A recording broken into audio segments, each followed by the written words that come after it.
Hello, welcome to this session of training. The next few minutes, we're going to go over hygiene, specifically hand hygiene for control of infection. This particular presentation I have taken from the internet, so it is a lot more geared towards in-facility type things, but the principles still remain. So we're going to run through this.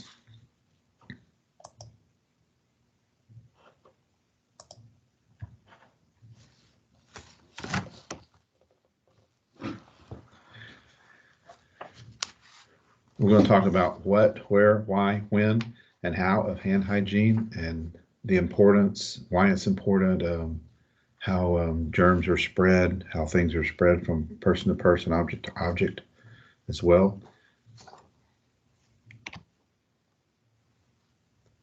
And here's the things that this presentation covers. It's going to talk about who should practice hand hygiene, what hand hygiene is, where hand hygiene practice should take place, why hand hygiene is important, when to perform hand hygiene, and how to perform hand hygiene using various methods. And talk about some tips for success for effective hand hygiene. So here's a little survey you guys cannot participate in, but it's kind of interesting. So most healthcare providers believe that they already practice appropriate and effective hand hygiene. So take a guess at what the hand hygiene compliance is among healthcare providers, statistically speaking. So kind of get an idea in your mind where you think it stands: 95%, 10%, 40%, or 50%. The answer is 40%. So although we collectively as healthcare providers think that we do a decent job at hand hygiene, statistically we do not. When you actually look at the things we'll talk about later in this presentation, you'll see and identify places where you fail and come short, and also can see how the industry comes short as well in some of these areas.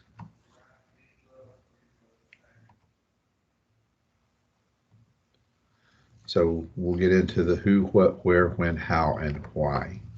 So what is hand hygiene?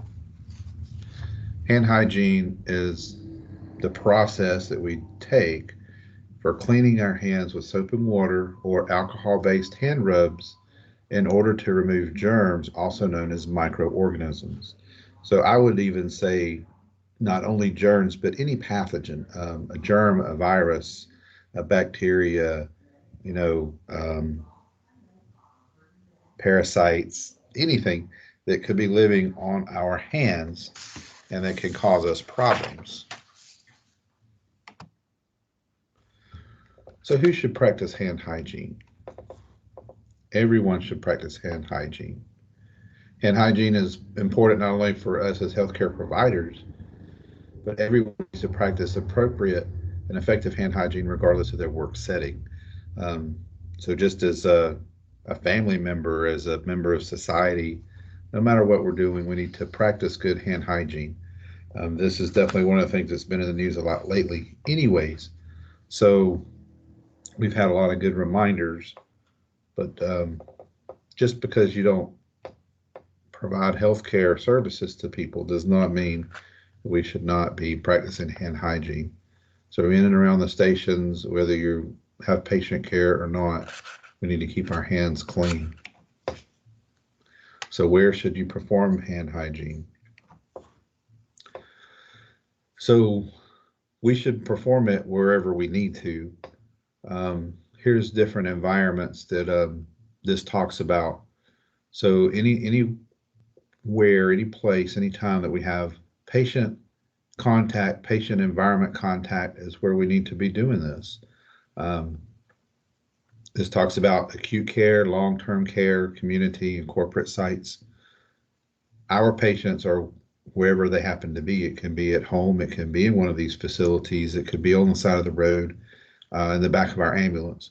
So all these places are appropriate places to have good hand hygiene, and also speaks to the fact that we should routinely have good hand hygiene because we don't have readily available to us all the different mechanisms to clean our hands. We do have alcohol-based hand cleaner we'll talk about a little later, but the optimal way to clean our hands is with soap and water.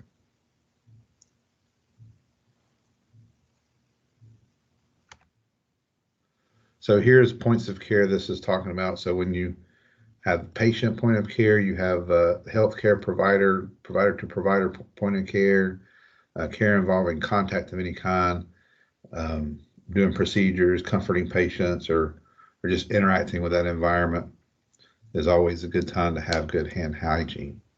So why do we need to learn about hand hygiene? Well, it is the most effective way to prevent the spread of germs, and we hear that constantly. It's beat into our heads, but it is very true.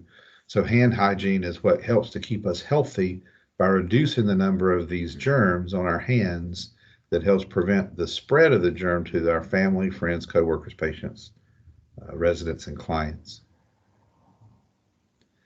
If we have good hand hygiene, also it helps to prevent us from contaminating objects in the patient's environment. And as you remember from infection control, germs, the various types that we've already discussed, are a lot of times opportunistic. A lot of times the infections and the things that come about are based on load. So how many are actually present? If you have a lot of a germ present, you have a higher chance of contracting and being affected by that germ. Whereas if there are very few to none, then obviously your risk is a lot lower. So when do we perform hand hygiene? So we're going to do this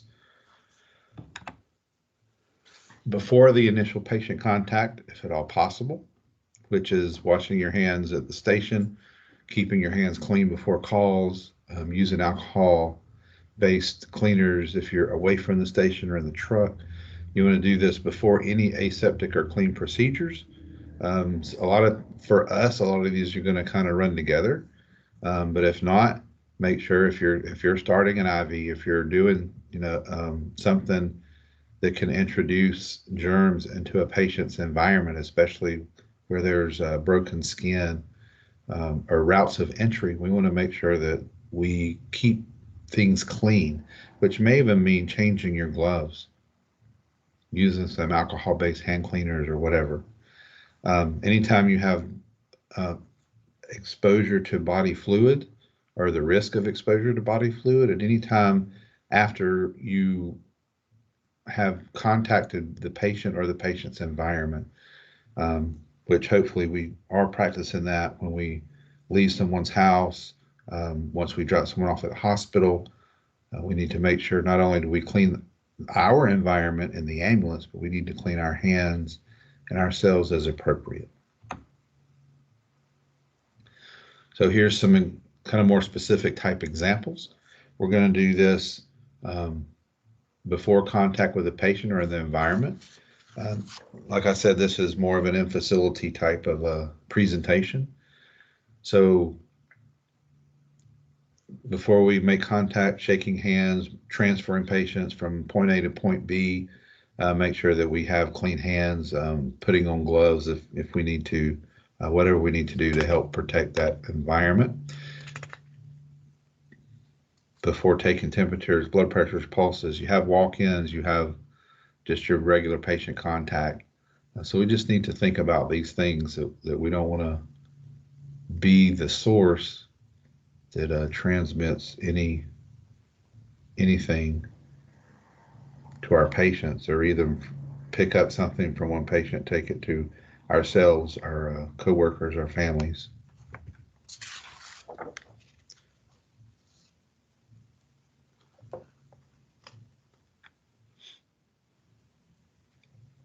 This is just continuation of some of those examples.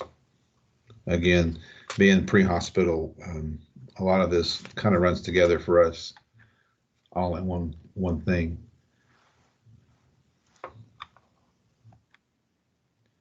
So here's one I do want to elaborate a little bit on. So after body fluid exposure, so you have a patient, they're bleeding, there's urine, feces, saliva,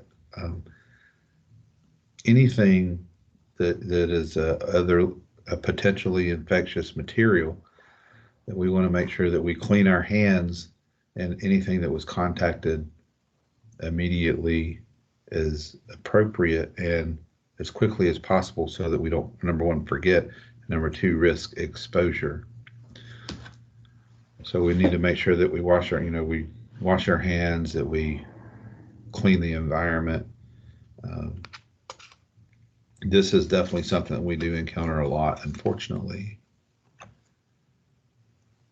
Here's one a lot of times people may not think about is, when you sneeze, when you wipe your nose, when you touch your face, when you put your hands in your pocket, any of these things, we have our own germs in the environment that is in and around us. And we may be dealing with patients that are susceptible to some things that we are not. So we need to make sure that we don't give them our germs, and that we don't put them at risk for something that we don't even think about really. So be aware of the things that we do. Obviously, after you use the bathroom, after you blow your nose, if you're, any contact with your own body, your face, or anything like that, we need to make sure that we do not spread all these things to our customers and our patients.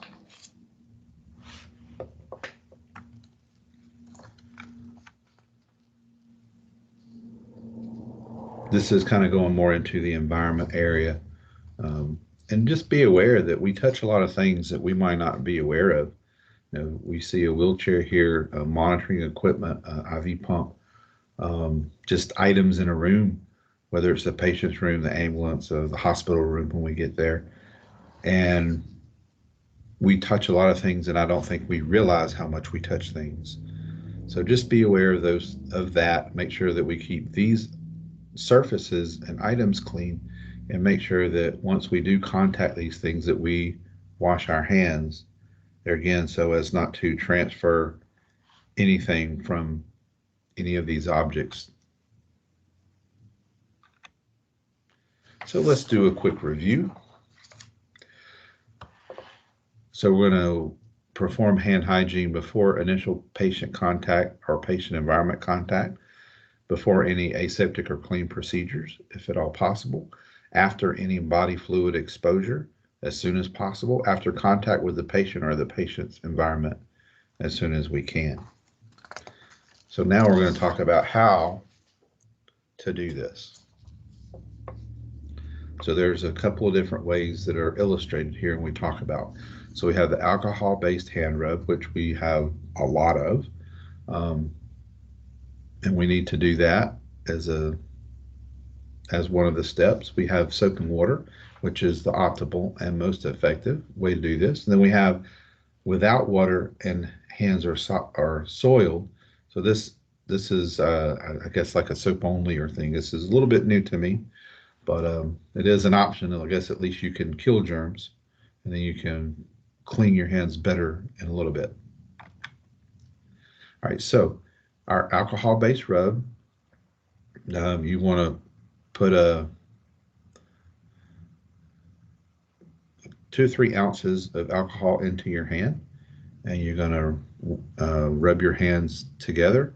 Don't forget to clean between your fingers and the backside of your hands, your fingertips, and the palms. And we will watch that momentarily in a different video.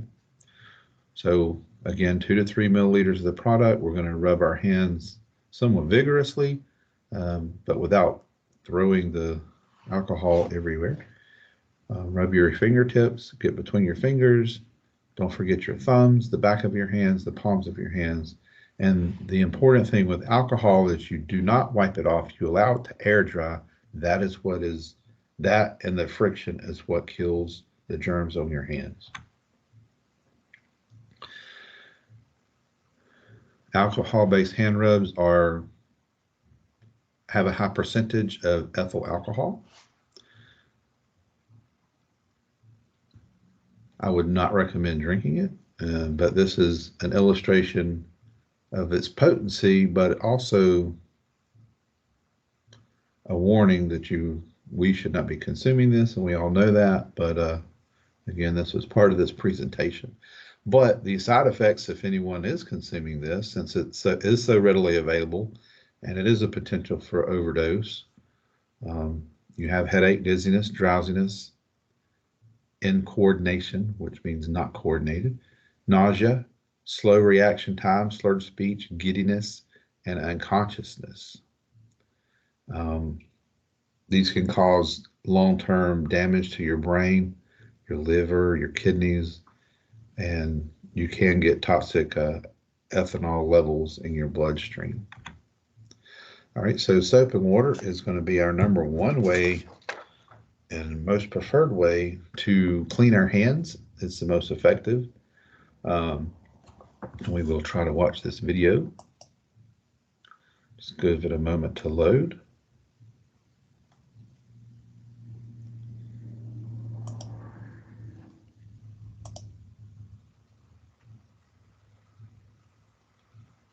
Wet hands under warm running water. Apply soap and distribute over hands. Rub hands together vigorously for 15 seconds to create a good lather. Palm to palm. Rub fingertips of each hand in opposite palm. Between and around fingers. Rub each thumb collapsed in opposite hand. Rub back of each hand with opposite palm. Rinse hands thoroughly under warm running water.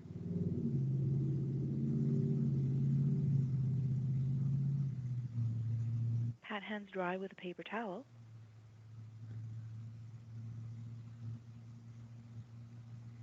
Turn off faucet using a paper towel. And that is how you wash your hands. Hopefully you were able to hear the instructions, but they basically go like this. So apply the soap, distribute it evenly. You want to rub vigorously for 15 seconds to create the lather, palm to palm, and then you want to rub your fingertips of each hand to the opposite palm. Clean between your fingers, around your fingers. Rub each thumb by clasping it and cleaning your thumbs. You want to rub the back of your hands with your opposite palms. And you want to thoroughly rinse. And then pat dry with a paper towel and turn off the faucet using a paper towel. So if your hands are soiled but you do not have water available, you can use other types of things such as moist towelettes or the alcohol-based hand rub. The same thing goes as you just may still have visible, well, not contamination, but visible product still on your hand, but it would be decontaminated after you're done.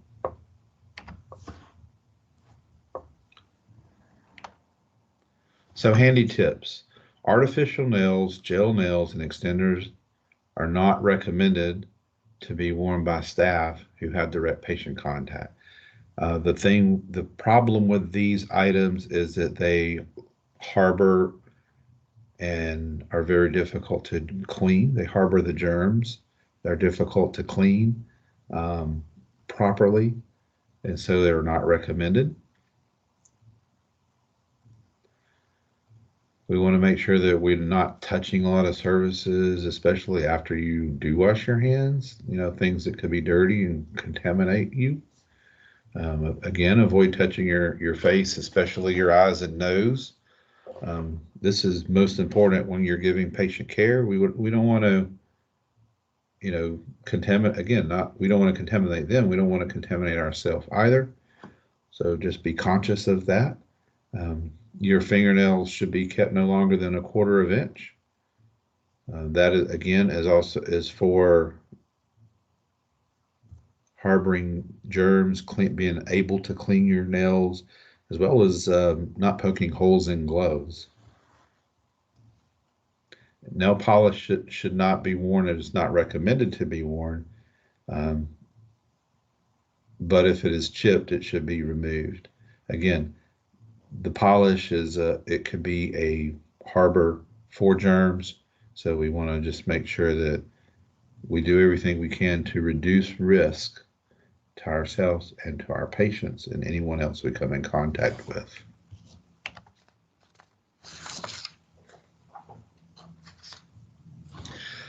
Some more tips. We do not want to top up. I kind of like that, but I would say top off. Partially used hand hygiene product dispenser. What they recommend is if you are going to refill something, then the dispenser itself needs to be cleaned and then dried before we refill it. If you're doing any kinds of hand lotions, there are some products available that have are lotion based, but also can clean germs. So we want to make sure that we're not refilling those. You just use them and then you throw them away and get another one. And include frequently missed areas when you perform your hand hygienes. Again, this is a reminder to clean under your nails, your palms, your thumbs, the webs of your fingers. Just things that we might hurry and skip over. Wearing jewelry, rings, and even bracelets, watches is something that we need to be aware of. I know we all wear various types of jewelry, but we have to remember that if we do that, we're going to have to clean those items as well, because they will harbor these germs and they will make it difficult to clean properly. So maybe even considering while you're at work, limiting the amount of jewelry that you are wearing, even to include maybe just not wearing any jewelry while you're working. All right, here's a few questions we're just going to run through real quick, and then this presentation will be over. So hand hygiene is most important to prevent the spread of germs or microorganisms, true or false? The answer is true. When washing hands, which of the following is important to remember? Wash with the hottest water possible. The focus of good hand washing is the palms. Turn the faucet off after disposing of your paper towel. Lather and rub your hands together for 15 seconds. Lather and rub your hands together for 15 seconds. Number 3, alcohol-based hand rub may be used instead of soap and water when hands are not visibly soiled. The answer is true.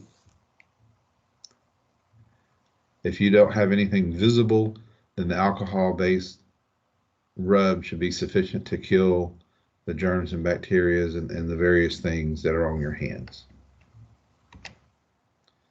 Number 4, which of the following is the correct order when performing hand hygiene? Wet hand, apply soap, rub vigorously, rinse hands. Apply soap, wet hands, rub vigorously, rinse hands. Apply soap, rub vigorously, rinse hands, turn off faucet. Wet hands, apply alcohol-based rub vigorously, turn off faucet. The first one is the correct answer here. And number 5, when hands are visibly soiled and water is not available, how is hand hygiene performed? Use a moist towelette, using alcohol-based hand rub, using a moist towelette followed by alcohol-based hand rub, or use a disinfectant wipe. We want to use the moist towelette followed by the alcohol-based hand rub. So the moist towelette is going to be removing the visible products, and then the alcohol-based hand rub is going to be killing anything microscopic that is left. So thank you for listening to this presentation. Hopefully you picked up some things and became a little more aware of any places that you can improve on and become more aware of hand hygiene for yourself. If you have any questions, contact the training department. Thank you.